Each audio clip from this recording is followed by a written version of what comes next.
camera number 368 is the Exacta RTL1000, which also has fitted to it the TTL pentaprism, which is this thing.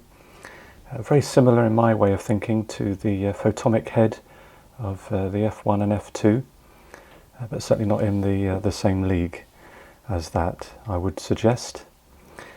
Manual camera, SLR with I suppose you'd call it a bayonet mount, the Exacta mount here.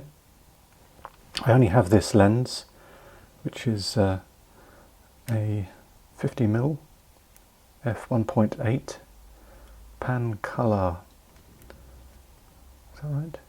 Yep, pan color. Interesting lens, nice and clean, I'm pleased to say. And we just line up the red dot where my finger is with the red dot, and then the little mechanism clicks into place, little pin there, clicks that into place and then keeps the lens there. The camera has an interesting feature in that it has two shutter releases. This is the normal shutter release. Let's just wind that on. That's the normal shutter release. But it also has this other shutter release here, which actually has a screw thread to allow you to put a cable release. So really that's the cable release, but can be used to actuate the shutter. So if you're left-handed or right-handed, you're fully catered for.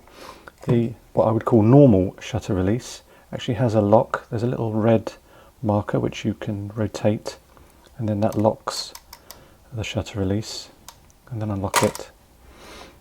Below that we have a self-timer mechanism, which has 8 seconds, 4 seconds and 2 seconds.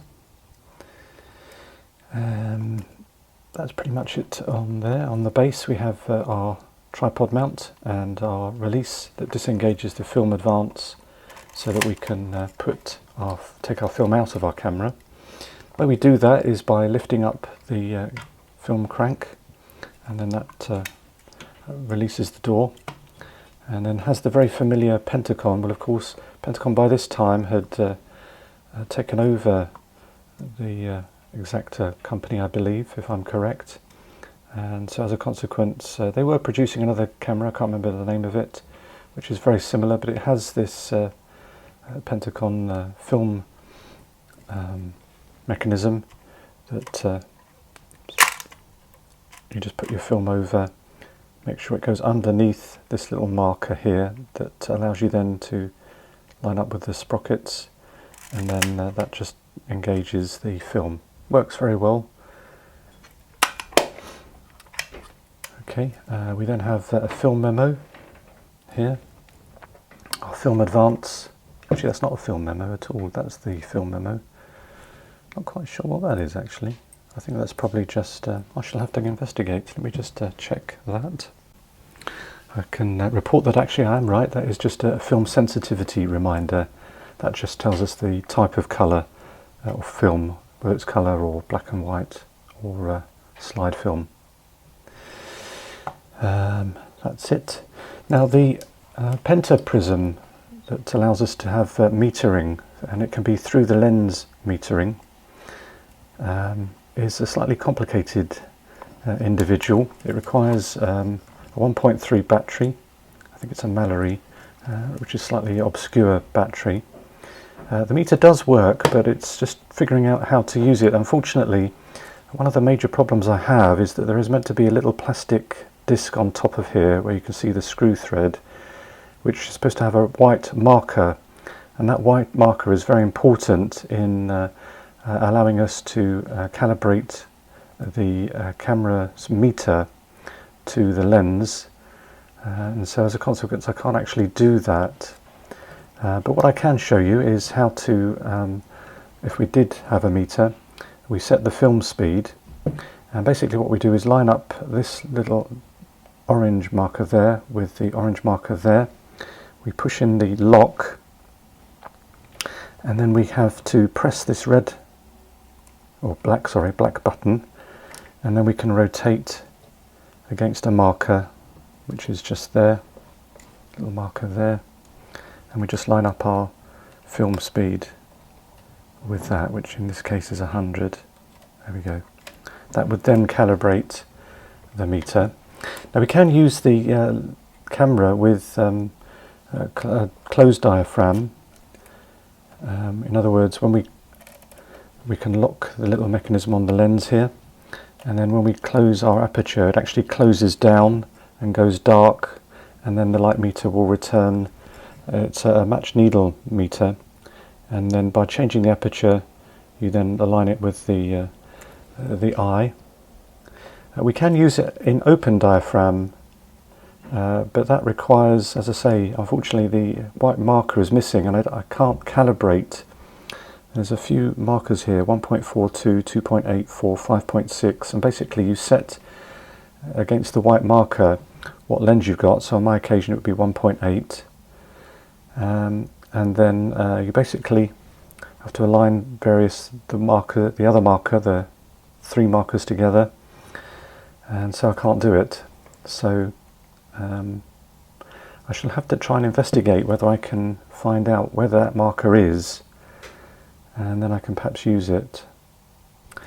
So if you have a working copy, definitely read the manual, because it's a slightly more complicated, convoluted method, I would have said, but it does work. So that's pretty much it. I hope I haven't rambled too much. It's a nice camera, quite hefty. Now, just as an aside, using the Exacta, I'm looking forward to using something that I purchased some while ago, but didn't have a use for it. But now I have a use for it. It's the folding copal belloscope for the Exacta, and it's basically a set of bellows, which we can attach to the camera to allow us to get really close to our subject. It has included in this lovely instruction manual how to use the camera. I don't know if you can see that. There we go. So basically what we do with the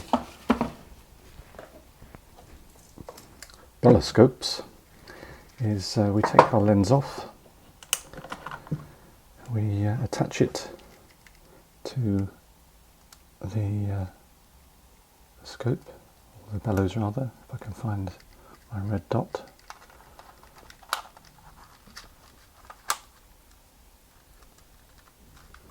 Oh, that doesn't feel right. Oh, there we go, there's the red dot. Right, so that's locked. And then we can attach it to the camera in a similar fashion. There we go. And now we have the ability to get really close to our subject. And so I'm looking forward to using that. I will have to put it on a tripod. There's a tripod mount there and there. And then we can hopefully use the bellows. Let's just extend them. There we go. There we go. So that'll be interesting to try and make use of those. But what is it like to use in the field? Well, you can check out the other video that we have, or I have, with on location to the darkroom with an Exacta RTL1000.